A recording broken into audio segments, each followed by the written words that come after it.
Sprint preparation.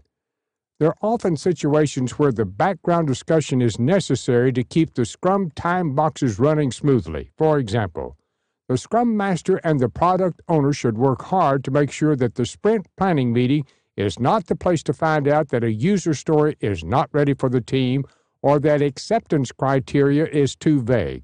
Do not get me wrong, sometimes this is unavoidable since nobody thinks like a team of experts. However, confusion should be avoided wherever possible.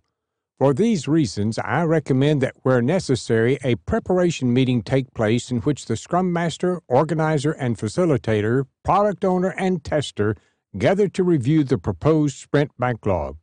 The product owner presents the backlog. The Scrum Master usually has enough technical knowledge to know if stories are ready for the team. The tester knows if the acceptance criteria will meet entry-level requirements. I usually time box this meeting strictly to 1 hour and have found that the 1 hour saves the team far more than an hour of delay or confusion in a planning meeting. The team will likely thank you for it and may even hug you, especially if they've experienced uncertainty in planning before.